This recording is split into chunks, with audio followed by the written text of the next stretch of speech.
Good morning students. आज हम हिंदी व्याकरण का चैप्टर 8 संज्ञा पढ़ेंगे।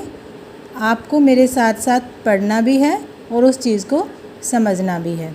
तो देखिए, आपका चैप्टर 8 है संज्ञा।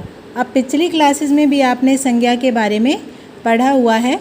अगर हम साधारण तरीके से इसको समझें तो संज्ञा का अर्थ होता है नाम, यानी दुनिया में जितनी भी चीज़ें हैं, जितनी भी वस्तुएं हैं, जितने भी इंसान हैं या जितनी भी जगह या स्थान हैं, सबका कोई ना कोई नाम है जिस नाम से हम उनको जानते हैं। तो आइए देखते हैं।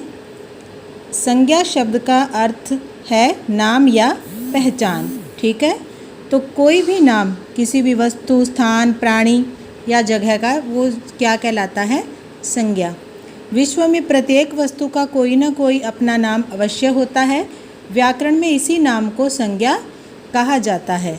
आओ उदाहरण के माध्यम से जानें। मछलियाँ तालाब में तैर रही हैं, पक्षी आकाश में उड़ रहे हैं, लाल किला दिल्ली में स्थित है, किसान खेत जोत रहा है। उपर्युक्त वाक्यों में मछलियाँ, तालाब, पक्षी, आकाश, लाल किला, दिल्ली, किसान, खेत आदि सभी शब्द किसी न किसी व्यक्ति, वस्तु, स्थान, प्राणी एवं भाव के नाम हैं और ये नाम ही संज्ञा कहलाते हैं। अतः संज्ञा को हम इस प्रकार परिभाषित कर सकते हैं, यानी संज्ञा की परिभाषा क्या बनेगी? किसी व्यक्ति, प्राणी, वस्तु, स्थान या भाव के नाम को संज्ञा कहते हैं। आया समझ में? बहुत ही आसान है। देखिए, किसी भी व्यक्ति, प्राणी, वस्तु, स्थान या भाव के नाम को संज्ञा कहते हैं।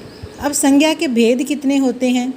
संज्ञा के मुख्यतः निम्नलिखित 3 भेद होते हैं: व्यक्तिवाचक संज्ञा, जातिवाचक संज्ञा और भाववाचक संज्ञा।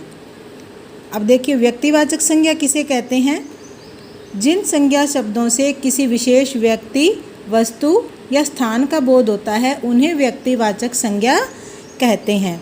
अब विशेष से क्या मतलब है? विशेष का मतलब है कि उस नाम से हम उसको पहचानते हैं। ठीक है, जब हम उदाहरण करेंगे तो ये चीज़ आपको समझ आएगी। गंगा हिमालय से निकलती है, तो यहाँ पर गंगा क्या है? कौन सी गंगा की बात करें हम? गंगा नदी की। ठीक है, यानी आपको पता चल गया कि गंगा नदी की बात हो रही है। हिमालय एक पर्वत का नाम है, तो गंगा हिमालय पर्वत से निकलती है। तो ये गंगा और हिमालय दोनों ही व्यक्तिवाचक संज्ञा के उदाहरण हैं। सूरज पश्चिम दिशा में छिपता है, तो यहाँ भी हमने समझ लिया कि सूरज, कौन से सूरज की बात कर रहे हैं हम? जो पश्चिम दिशा में छिपता है। हम इंडिया गेट में घूमने गए, तो इंडिया गेट का भी हमें पता है। इंडिया गेट कोई हज़ारों तो है नहीं, एक ही है। तो वहाँ हम घूमने गए। आप मान लो दिल्ली घूमने गए, तो आपने बताया कि हम इंडिया गेट घूमने गए। श्रीमद् भगवत गीता हिंदुओं का पवित्र ग्रंथ है। अब ये क्या है? श्रीमद् भगवत गीता एक ग्रंथ का नाम है। ठीक है, और ये हिंदुओं का पवित्र ग्रंथ है। तो इस तरह से हम व्यक्तिवाचक संज्ञा को समझ सकते हैं कि जिस नाम से वो प्रसिद्ध है और सब उसे उसी नाम से जानते हैं और पहचानते हैं, तो वो व्यक्तिवाचक संज्ञा कहलाती है। अब व्यक्तिवाचक संज्ञा के अन्य रूप देखिए। किस किस चीज़ों के नाम व्यक्तिवाचक संज्ञा में आते हैं? व्यक्तियों के नाम, यानी किसी भी आदमी, औरत, लड़का, लड़की, सबके नाम किस में आएंगे? व्यक्तिवाचक संज्ञा में। ये यहाँ पर उदाहरण देख सकते हैं आप।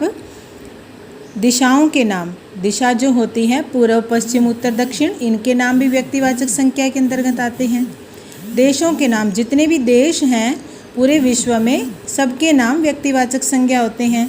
ठीक है, नदियों के नाम, दिन महीनों के नाम, त्योहारों के नाम, समुद्रों के नाम, नगरों, चौक, सड़कों के नाम, पुस्तकों तथा समाचार पत्रों के नाम। ये देखिए, इनके अलावा और भी बहुत सारे होते हैं। ये तो यहाँ पर आपको कुछ एक उदाहरण बताए गए हैं, लेकिन इनके अलावा और भी जितनी भी, जैसे नदियाँ हैं, जितने भी समाचार पत्र हैं, चाहे जितने भी देश हैं, सबके नाम किस में आएंगे? व्यक्तिवाचक संज्ञा में।